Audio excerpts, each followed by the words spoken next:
Hey everyone, welcome back to the channel. So, we're going to do what everyone does. We're going to do a new year, new me.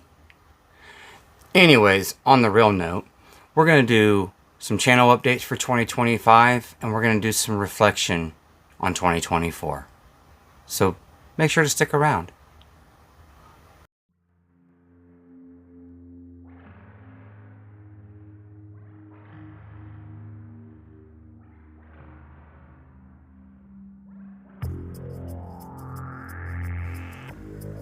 Hello everyone, my name is Jeff and welcome back to my channel, John Doe Juggalo.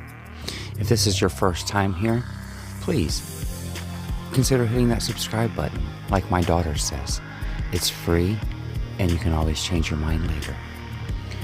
If this is not your first time here, welcome back. This is where you're going to find me discussing my favorite things about movies and music, video games, and the physical medias that surround all of those types of mediums. So please sit back and relax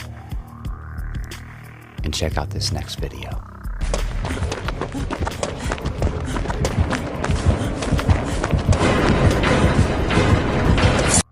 Alright, so I'd like to first start off by thanking you.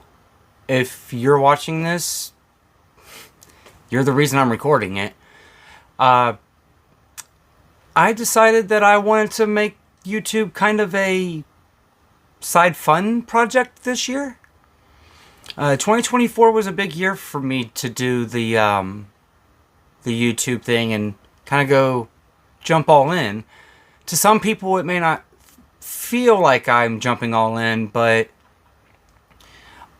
I decided about 9 months ago. It took about 3 months into the year before I decided that, I wanted to be a little more consistent and try to do an upload or two a week. And then it was about 7 or 8 months ago, I decided I'm releasing a video every Wednesday.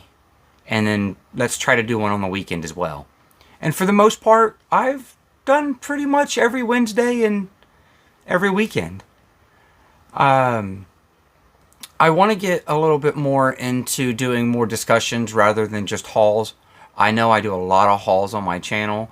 I just get really excited about the things that I find and the things that I'm adding to my collection, and I like to share that with everyone. But, I'm probably going to continue to do hauls, but I think I'm trying to figure out how I can kind of bundle things up to just one haul video a week. I tried real hard to keep it at just one a week for the most part, but some weeks all I really did was shop and didn't really think about any topics of conversation. But yeah, I would like to do more discussions, maybe showing off some of the things I already have in the collection, and not necessarily just like showing off the item or anything like that, but maybe making like my favorites of lists of things that I already have in my collection, things that, you may be able to go find now. Because it's not new, it's not full price. You may be able to go find something for a deal, that kind of thing. And I want to talk about more of the things that involve physical media and the YouTube community and things like that.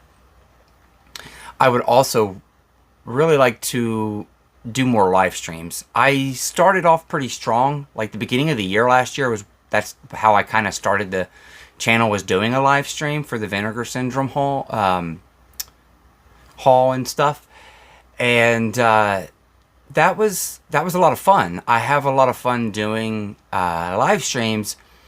I'm just always so afraid to reach out and ask people, and then when I do, I have a really hard time actually like planning it out and figuring out what the topic of conversation might be. I really just want to have conversations with people, and maybe we'll try to see if we can do, our same 2 typical videos a week, and maybe a live stream every other week, or maybe even once a week. I'm trying not to overdo it too much, because I feel like I went into it with just the right kind of ebb and flow that I don't feel like for the most part I get too overwhelmed with, hey, I have to get this out, I have to do this video. Though that has changed a little bit because we were able to do something that I thought was very awesome. We were able to get my channel monetized through memberships and super chats. So that way you, the viewer, can give me extra props, per se. And, you know, a little bit of extra to help me do more things with the channel. I want to spend more time trying to focus on single new releases. Like, I never want to feed into FOMO. So I never want to be like, hey, you have to go buy this and you have to go buy that.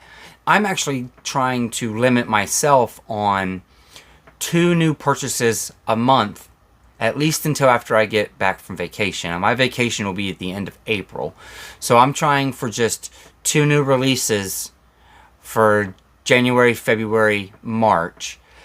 It might be a little bit hard because there are some movies that other people in my family want as well, but I might bite the bullet and not get something that I want to still keep it at the 2, you know, the 2 a month. But I want to really curate and pick those out because I want to come in and have conversations about those new releases per se. I don't want to talk about just old stuff on here and thrift hauls and things like that. We're losing a lot of our physical media stores, so there's not going to be a lot of in the wild hunts I can do any longer. My Walmarts near me did not take up the mantle very good for 2024. As many of you know, we lost Best Buy and Target, and Walmart did not pick that slack up very well, at least not in my area. From what I understand, not in a lot of areas, and their shipping is not very good either. So I'm not really sure how we get past that in 2025, but I just hope we still have access to these things, because the less access we get, the higher the prices go. And we've seen that happen this year. We've seen Steelbooks go as high as $75 after tax and shipping and the works, you know. $75 for a single movie in a Steelbook is just absurd. It's just absurd. And we've got people paying it. So they're going to continue to do it. That's just my opinion on it. I'm not going to be the one to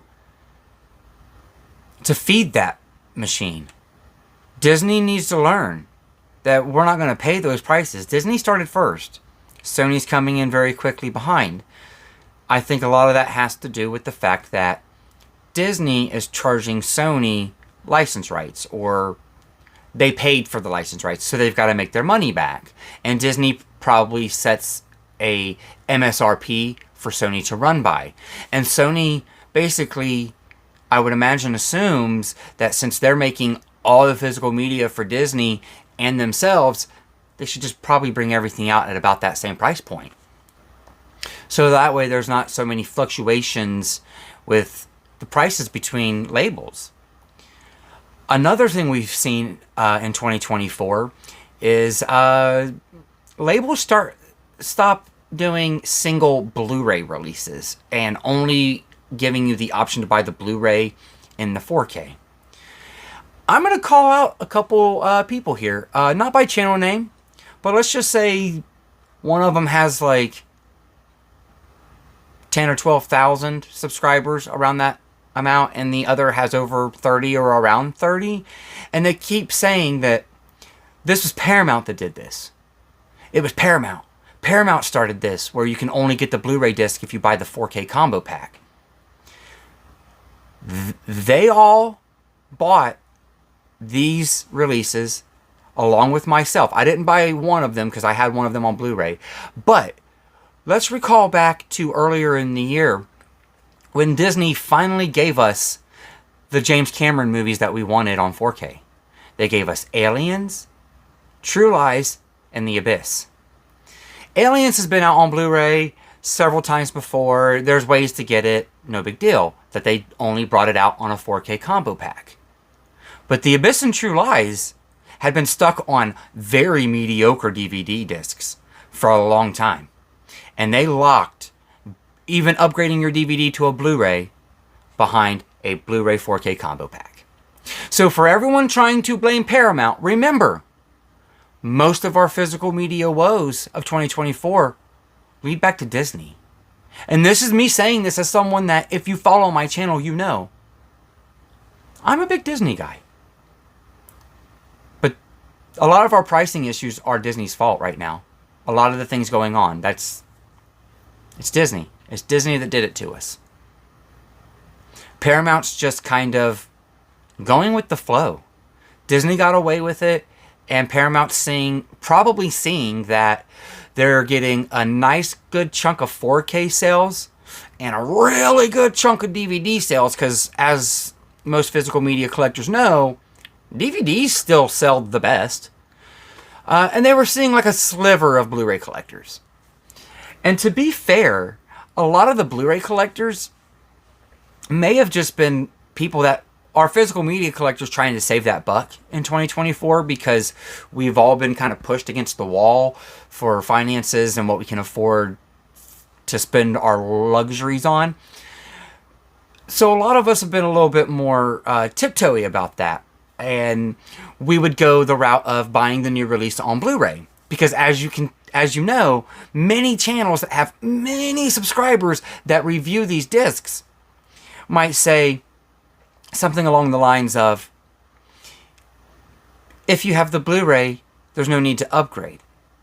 Well, that changed.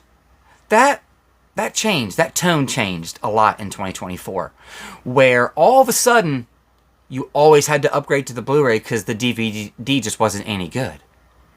And it's a little crazy because some of the people that were buying new releases trying to save money earlier in 2024, before reviewers started dogging on Blu-ray so bad, they were buying the Blu-ray movie because so many people were saying, new movies are filmed digitally. A lot of your 4Ks are just 2K masters upscaled to a 4K disc. Just buy the Blu-ray disc. Don't worry about buying a 4K disc. Save yourself the $5. That sentiment was echoed way too often, and the studios noticed that. Now we are all kind of stuck behind this 4K train. Personally, I'm okay with that. I love 4K. This is all my studio 4K right here. This shelf right here is all my studio 4K. And then I have boutique 4K and Disney 4K and other things kind of separated out. I've been buying 4K since October of 2016. But I don't upgrade everything from Blu-ray to 4K because there's not much of a need. But that's kind of why they're doing that. So that was something that changed. I don't think there's really a way to change that going into 2025. I really think all we can do is we can kind of talk with our money. What I'm going to do, like I said, for my channel, is I'm going to be very particular about what new releases I get. And I'm probably going to talk about each one of them on the channel as I get them, to kind of at least turn the new releases into content as well. And like I said, I want to do more live streams, not necessarily based on, oh, these are my favorite boutique labels and these are this. I don't want to do that. Lots of channels do that. And I feel like that feeds into the FOMO. Everyone feels like, oh my goodness, I'm going to miss out on getting this boutique label because they limit how many they print and everybody wants them because it's the best version of a movie that has a studio Blu-ray and even sometimes has a studio 4K already. So I'm going to taper back for 2025 and do more things about that. Some of my other goals for 2025 for my collection, what I would like to do, some of you may have realized I have an Amazon wish list on my YouTube channel here. I did not put that up there to ask for things to be sent to me. I never even announced that I had the link on my channel for anyone to go and buy it until I already had these items in the mailbox. Like I had some items in the mailbox. And I shared my wish list on Amazon because I've seen a few other people doing it. And I figured, hey, why not? Besides, now I can kind of tell you guys what that is. If you go into the wish list, it says John Doe's collection goal or collection project. I think it's collection project of 2025 is the way I kind of worded that. And that's because what I want to do in 2025, my collection will be upgrade, curate, customize. That's what I want to do for my collection. And when I say upgrade, I don't mean upgrade Blu-ray to 4K or anything like that. Really, what I want to do is I want to upgrade my DVDs that are not stuck on DVD. And a handful of my favorites that I have that are stuck on DVD are coming to 4K very early into 2025. I'm excited about that. What I want to do is the ones that have higher format counterparts, thus a Blu-ray or a 4K, I want to upgrade to a better format than the DVD. Not because I'm a DVD snob, or a 4K snob, format snob of sorts. It's getting to space. And DVD cases take up more than Blu-ray cases. If I can clear out a DVD shelf, I can fit like a third more Blu-rays on that same shelf because they take up a little bit more space. They're a little bit wider. Because the way I kind of have my DVD set up, I can fit, like I said, about a third more Blu-rays. And I don't necessarily want to get rid of the DVDs when I upgrade.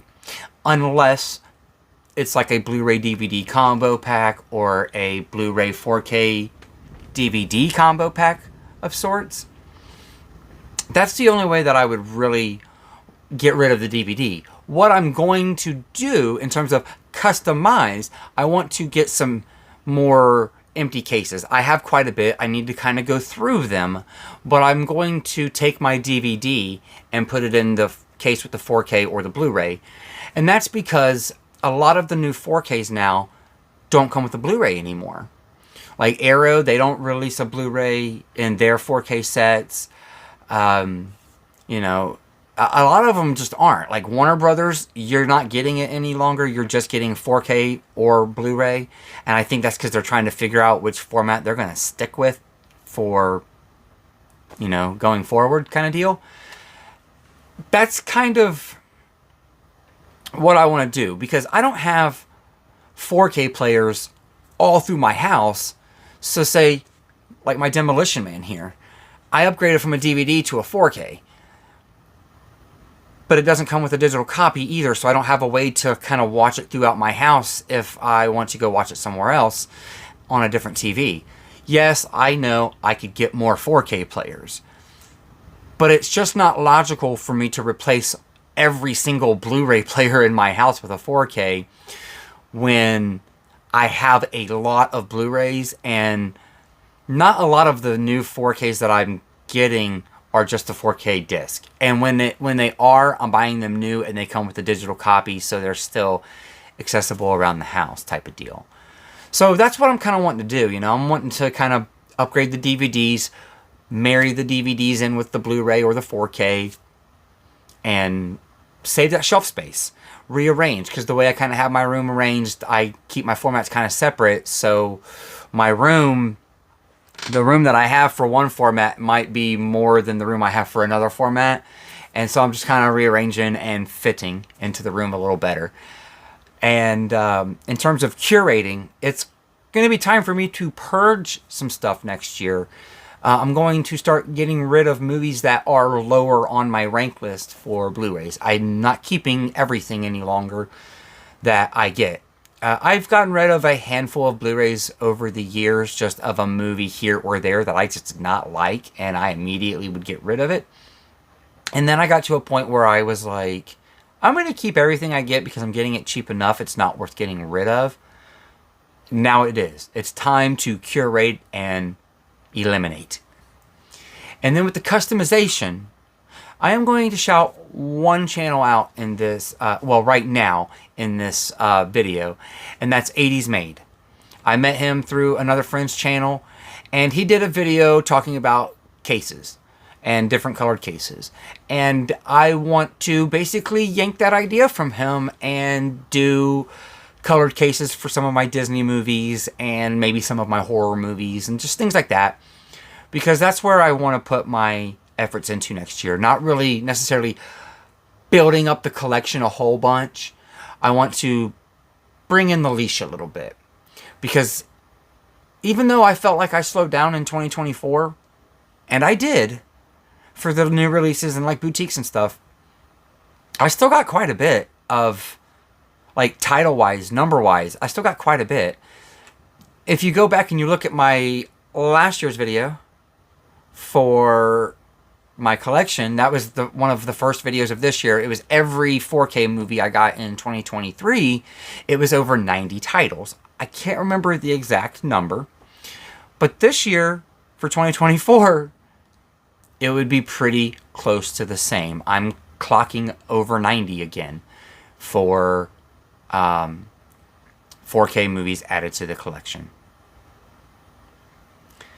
If you guys would like to see me do something similar to what I did last year and just kind of quickly show off everything that I got or everything that I added through the year in one video for 4K format, let me know. I do want to do a top 5 video or 2 for 2024 that will be coming early in 2025. I want to get them out within the first, week or 2. Nobody else really cares after that, it would seem like, algorithm wise. I really want to work on the algorithm part of my channel and trying to build it up like that.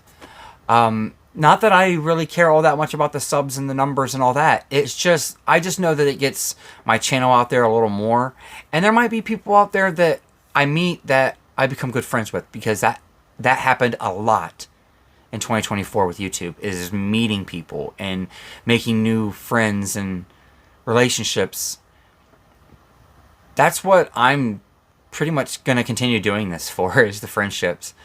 Which is another reason why I'd like to do more live streams with other people in the community. And I've had other people tell me they would like to do them with me as well. So I think it's going to end up happening, guys. I think that's kind of part of the goal for next year. I would also like to take a moment to thank everyone for watching my videos this year. Watching my videos in 2024 is what pushed me over the monetization. I got the watch hours. The watch hours don't come if there's not content that people want to support. So thank you for that. The views don't matter as much as the watch time, in my opinion. I'd rather have 5 people hanging with me for 25 minutes than 1,000 people hanging with me for 2 minutes of a 25-minute video kind of deal. Because I can make some shorts, and then I'll definitely take some 2,000 views on a 3-minute short. But yeah, you guys helped push me over to monetization this year. Along with that, something that I got for Christmas, I'm going to do a big major announcement now. If you watched my Christmas video, you may have seen this or heard me talk about it. But my mother-in-law gave me the forms and wrote me a check to pay for a P.O. box. I'm not doing that to beg for stuff or anything like that. I will randomly mention it here and there. I will probably keep the link in the descriptions of the videos. I will try to taper myself back to maybe mentioning it once a month, maybe twice a month, that I have that wish list there.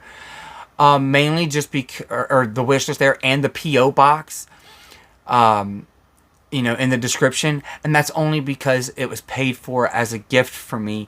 And I would like to maybe utilize that. I wasn't sure I was even going to use the check for that.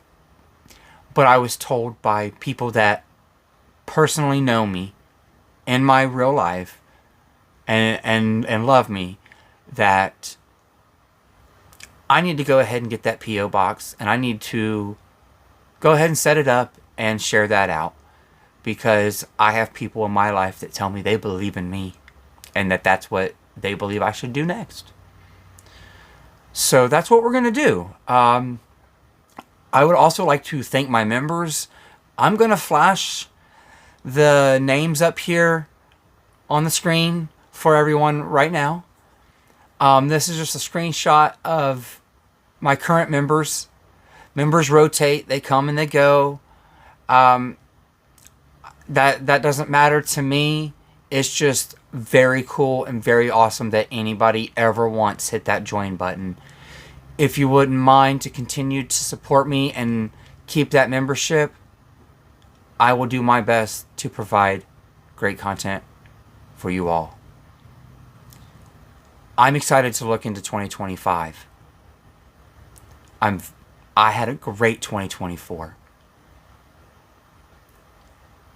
I can't wait to see where we go, and the wonderful people I get to meet, and the great friends that I'll get to make. Until next time, everyone.